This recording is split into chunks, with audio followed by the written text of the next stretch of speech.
You open your phone for just a couple minutes. Then somehow an hour disappears. Maybe two. And researchers are starting to find something disturbing about this. The human brain can actually adapt to constant stimulation so deeply that normal life slowly starts feeling emotionally underwhelming by comparison. Which means the emptiness you feel after scrolling may not be random at all. Your brain may simply be exhausted from processing non-stop stimulation without real emotional recovery. You probably know this feeling already. One more video, one more refresh, one more random thing you probably won't even remember tomorrow. And after a while, you're not even enjoying it anymore.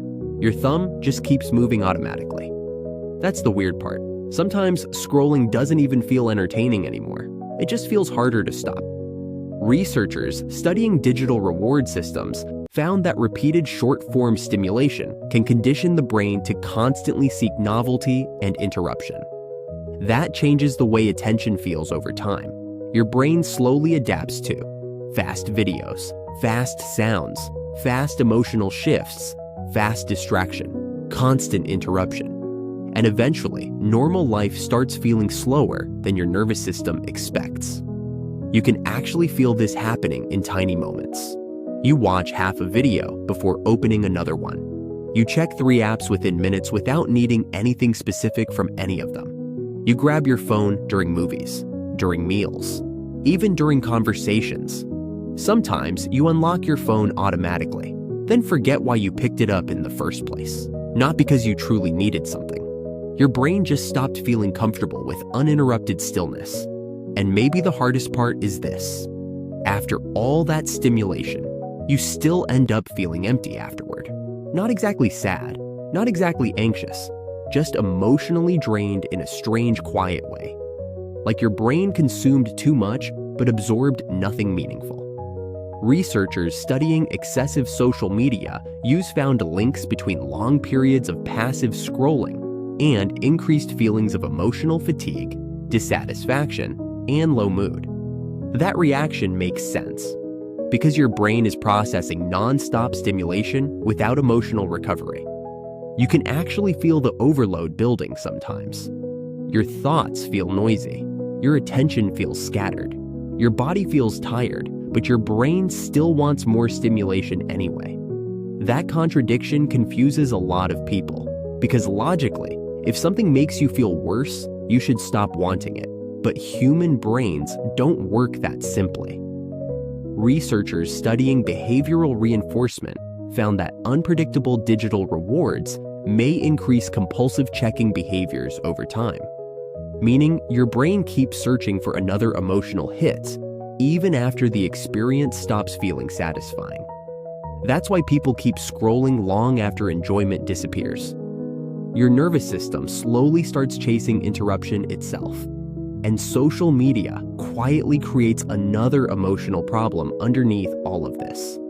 Comparison. You open your phone for a quick mental break. Then within minutes, your brain starts absorbing everybody else's life.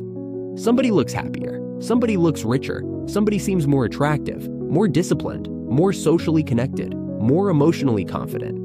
Even when you're not consciously comparing yourself, your brain still reacts emotionally.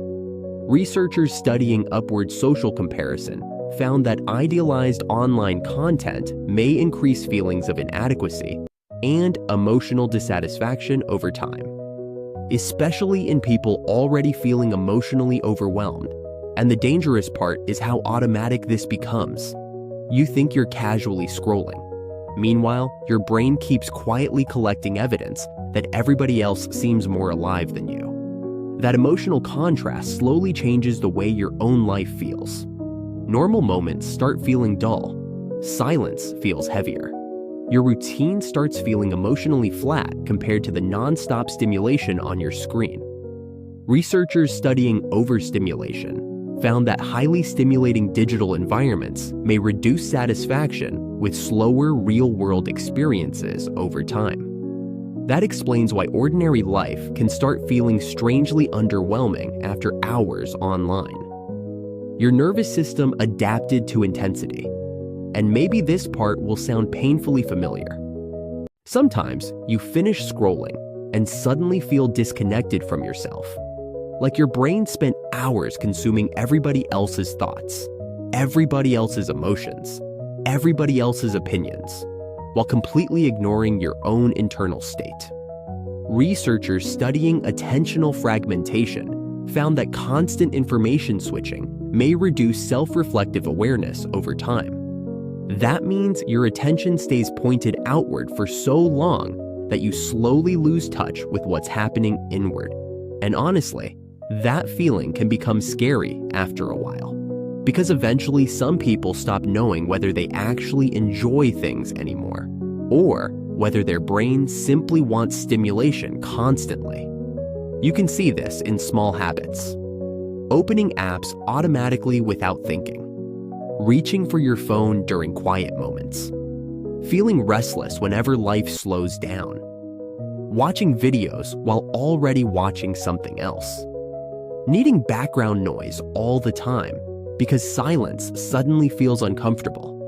Your brain slowly starts treating stillness like something emotionally empty instead of peaceful, and that adaptation changes people quietly. Researchers studying cognitive overload found that excessive information exposure may contribute to emotional fatigue and reduce psychological clarity.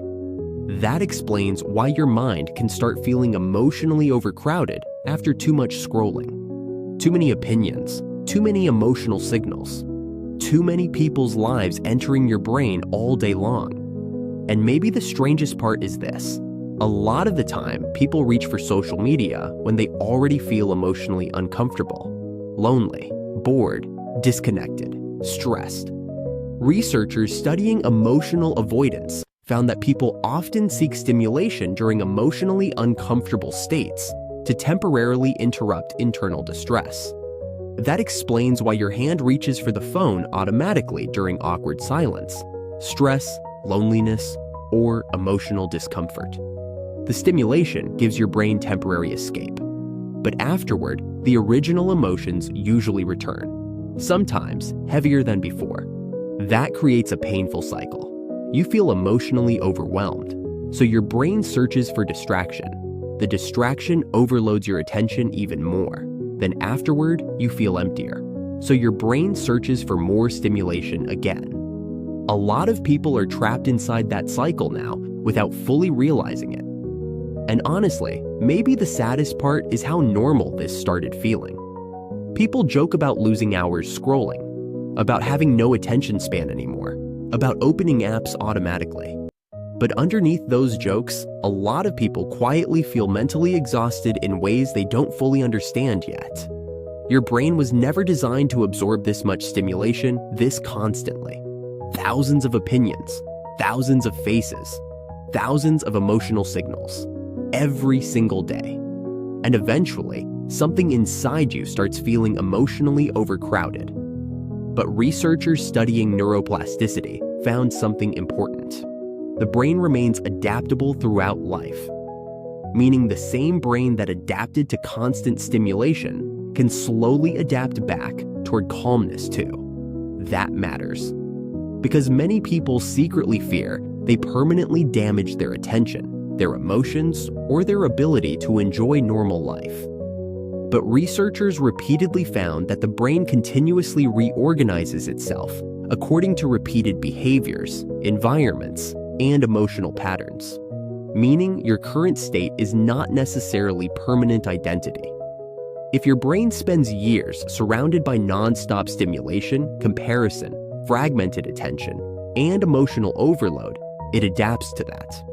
If it slowly experiences more silence, more uninterrupted focus, more real-world presence, and fewer environments constantly competing for attention, it can slowly begin adapting differently too. Not instantly, not magically, but gradually.